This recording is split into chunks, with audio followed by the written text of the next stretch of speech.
Bismillahirrahmanirrahim. Assalamualaikum warahmatullahi wabarakatuh. Alhamdulillahi wa kafa. Wassalatu wassalamu ala rasulillahil mustafa wa ala alihi wa sahbihi wa man wafa wa ba'd. Saudara-saudariku dimanapun Anda berada, semoga Allah subhanahu wa ta'ala senantiasa memberikan kemuliaan dan keberkahan untuk kita semua, baik dalam aktivitas, perbuatan, pun demikian dengan pengetahuan yang Allah berikan kepada kita semuanya. Setiap kita tentu mendambakan pengetahuan yang dalam, wawasan yang luas, dan juga bermanfaat dalam berkehidupan, baik di dunia ataupun kelak di akhirat. Alhamdulillah, Islam memberikan tuntunan komprehensif dalam berkehidupan, termasuk dalam aspek pengetahuan, dan spesifik juga menuntun kita untuk bermohon kepada Allah terkait harapan-harapan yang dimaksudkan, baik tentang dalamnya pengetahuan, luasnya literasi dan wawasan, pun demikian dengan asas kemanfaatan dari pengetahuan yang telah didapatkan. Ada satu hadis yang menarik yang disampaikan oleh Al-Imam At-Tirmidzi dalam kitab Sunan beliau, ada juga yang menyebut dengan Jami' At-Tirmidzi, di kitab Da'wat, topik terkait tentang kumpulan doa-doa yang diajarkan Nabi Sallallahu Alaihi Wasallam di nomor hadis 3599, diriwayatkan dari sahabat Abu Hurairah radhiyallahu taala anhu. Mari kita tinjau hadis yang disampaikan, diajarkan oleh Nabi Sallallahu Alaihi Wasallam ini, yang tentunya di dalamnya terkait dengan baik penguatan, penambahan pengetahuan, pun demikian asas manfaat dari pengetahuan yang telah didapatkan. Qala al-Imam At-Tirmidzi, Imam At-Tirmidzi menyampaikan, haddatsana Abu Quraib, haddatsana Abdullah bin Numair, an Musa bin Ubaidah, an Muhammad bin Thabit, an Abi Hurairah radhiyallahu taala anhu. Hadisnya dari Imam At-Tirmidzi bersambung silsilah rangkaian periwayatnya kepada sahabat puncak Abu Hurairah, Abdurrahman bin Sahar radhiyallahu taala anhu, yang menerima informasi ini, doa ini dari Nabi sallallahu alaihi wasallam. Dan patut dicatat bahwa sahabat Abu Hurairah di antara sahabat yang pernah didoakan oleh Nabi sallallahu alaihi wasallam agar mudah mendapatkan pengetahuan dan melekat kuat sehingga sulit untuk lupa. Qala, beliau menyampaikan, qala Rasulullah sallallahu alaihi wasallam, Rasulullah sallallahu alaihi wasallam satu kali pernah bersabda mengajarkan doa kepada kita terkait dengan penambahan dan juga hadirnya manfaat dalam pengetahuan yang didapatkan. Apa doanya? Mari kita simak. Allahumma anfa'ni bima 'allamtani wa 'allimni ma yanfa'uni wa zidni 'ilma. Alhamdulillah ala kulli halin wa a'udzu billah min hali ahli an-nar. Baik, Allahumma anfa'ni bima 'allamtani. Ya Allah, mohon anugerahkan manfaat dari segala yang Engkau ajarkan kepada hamba. Wa 'allimni ma yanfa'uni, dan ajarkan kepada hamba segala yang bermanfaat untuk kehidupan hamba. Wa zidni 'ilma, dan mohon tambahkan kepada hamba beragam pengetahuan. Alhamdulillahi ala kulli halin. Segala puji untukmu ya Allah dalam segala situasi dan kondisi. Wa a'udzubillahi min hali ahlin nari. Dan aku berlindung kepadamu ya Allah dari berbagai keadaan yang menjadikan itu termasuk bagian dari penghuni neraka. Ada 3 bagian yang menarik di doa ini yang diajarkan oleh Nabi Sallallahu Alaihi Wasallam. Yang pertama, Nabi mengajarkan kepada kita agar memohon kepada Allah dalam setiap ilmu yang dipelajari dan tentunya diberikan oleh Allah Subhanahu wa taala dari ikhtiar belajar kita itu selalu mengandung manfaat untuk kehidupan kita. Allahumma anfa'ni bima 'allamtani wa 'allimni ma yanfa'uni. Ini bagian yang pertama. Ya Allah, mohon ajarkan kepada hamba ya Allah segala yang bermanfaat dari pengetahuan yang hamba dapatkan. Nah, jadi asas manfaat dari pengetahuan yang didapati itu dipandang sangat penting dalam Islam. Ini yang kita khawatirkan. Ada orang belajar, bertambah pengetahuan, bahkan menjadi orang yang hebat, orang yang luar biasa mudah memahami sesuatu, tapi karena tidak ada keberkahan, tidak ada asas manfaat dari pengetahuan itu, maka boleh jadi pengetahuan yang didapati alih-alih melahirkan kemaslahatan, kebaikan, justru mendatangkan bencana untuk banyak orang. Tidak sedikit didapati ada orang ahli pengetahuan, tapi pengetahuannya digunakan pada hal-hal yang kontraproduktif. Hal-hal yang bahkan mengandung bahaya bagi kehidupan bermasyarakat, kehidupan secara sosial.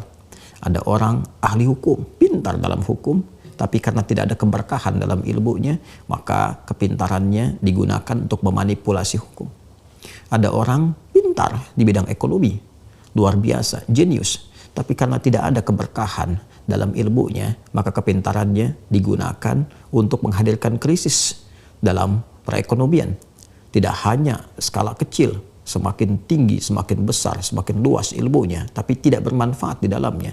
Boleh jadi magnitude, gempa, goncangan bahayanya bisa menjangkau lapisan-lapisan yang lebih luas. Ada orang pakar di bidang teknologi, IT, pintar, bagus. Tapi kalau tidak ada keberkahan di dalamnya, maka boleh jadi teknologi yang dikreasikan alih-alih melahirkan maslahat, manfaat, bisa menimbulkan mafsadat dan kerusakan yang juga berdampak pada keburukan-keburukan yang dirasakan oleh masyarakat. Bisa menghasilkan penderitaan-penderitaan tertentu yang dirasakan oleh khalayak. Karena itu, orang yang pengetahuannya sedikit, tidak ada keberkahan, dia berbuat maksiat, dia bertindak kriminal. Kriminal yang dihasilkan mungkin kecil skalanya, walaupun tetap itu tindakan kriminal.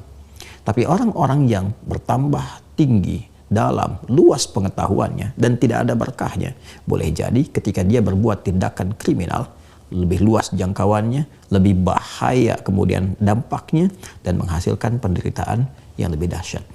Karena itu permohonan pertama, ajukan kepada Allah. Anda belajar dimanapun, baik tahap yang ringan, level yang masih kecil, untuk anak kita misalnya, di tingkat-tingkat yang PAUD kah, TK, atau SD, atau menengah di SMP, SMA, atau bahkan teman-teman yang sudah ada di kampus, strata 1, strata 2, bahkan S3 sekalipun, selalu. Bahkan menjadi pengajar pun, selalu mohonkan kepada Allah dengan doa ini. Minta setiap apa yang dipelajari mengandung manfaat, sehingga mampu dikreasikan menjadi maslahat, berkontribusi pada kehidupan, dalam skala kehidupan berbangsa bernegara, bisa membangun bangsa, membangun negara, memakmurkan masyarakat. Dan pengajar pun ketika mengajar, apa yang diajarkan bisa sampai ke dalam jiwa-jiwa murid yang menerimanya, sehingga dengan itu mengajar mendapat manfaat, belajar mendapat manfaat. Kemudian yang kedua, yang terpenting juga, wazidni ilman. Dan mohon tambahkan padaku ya Allah tambahan ragam pengetahuan.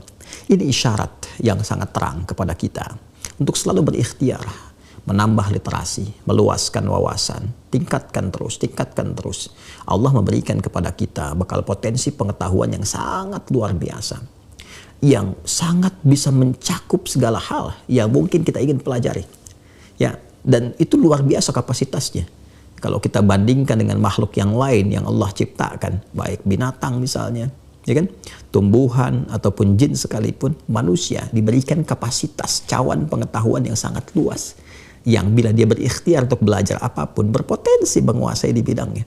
Karena itu Islam mendorong, ayo tambah pengetahuan, tambah. Anda sudah belajar Quran, belajar hadis, sudah belajar hadis, belajar lagi fikih, dimungkinkan Anda menguasai ragam pengetahuan dengan bidang-bidang yang barangkali lebih daripada satu bidang, lebih daripada 2 bidang.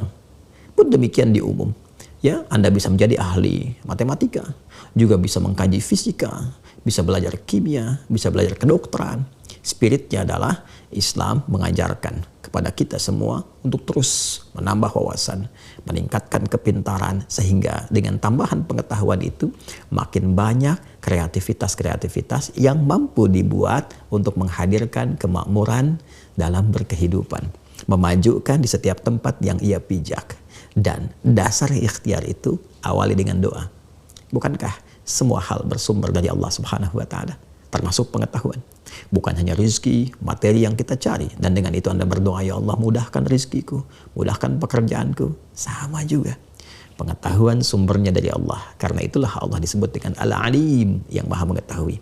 Maka sebelum kita belajar, sebelum kita berikhtiar, minta sama Allah, tambahkan ya Allah pengetahuan, tambahkan agar selalu bisa selaras dengan perkembangan zaman dan menyesuaikan dalam berkehidupan. Yang ketiga, setelah pengetahuan didapatkan, manfaatnya bisa diraih, maka sebagai adab kita kepada Allah yang telah memberikan kepada kita tambahan, keluasan ilmu, tinggi dan dalamnya pengetahuan kita, maka alhamdulillah ala kulli halin. Hadirkan syukur kepada Allah. Jadi syukuri ilmu yang telah Allah berikan, manfaat yang telah didapatkan. Tanamkan syukur dengan cara meningkatkan ibadah kepada Allah Subhanahu wa taala. Hadirkan keikhlasan dalam setiap mengamalkan apa yang telah Allah berikan. Dan di balik penambahan syukur, peningkatan kita, syukur kita kepada Allah, maka ditambahkan kembali limpahan pahalanya. Tambahan pengetahuan lagi yang meningkatkan kualitas kita sekaligus mengangkat derajat kita di hadapan Allah Subhanahu wa taala.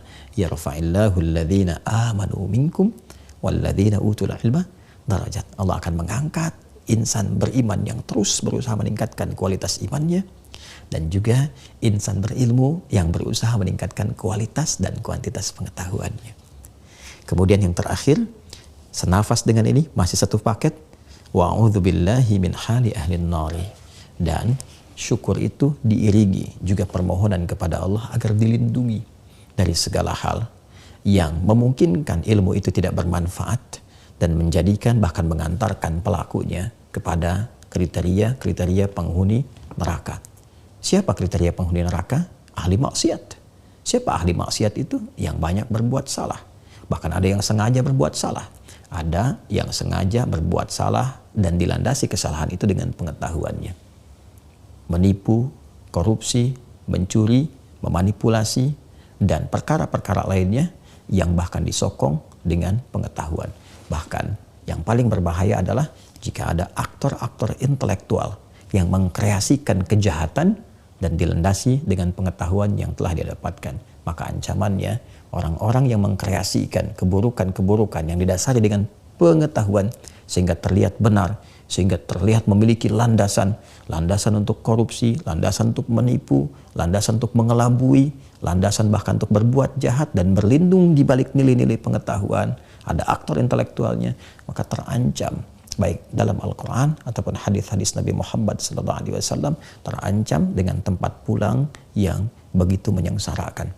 Ahlun nar statusnya disebut sebagai kriteria ahli neraka.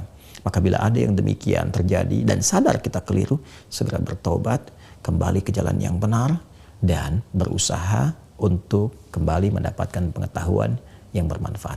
Itulah doa yang diajarkan Nabi SAW. Semoga kita semua diberikan oleh Allah pengetahuan yang bermanfaat, tambahan-tambahan literasi yang mencerahkan, dan semua itu bisa digunakan setidaknya untuk bisa membangun negeri bangsa kita tercinta sehingga menghasilkan masyarakat yang berkemajuan. Assalamualaikum warahmatullahi wabarakatuh.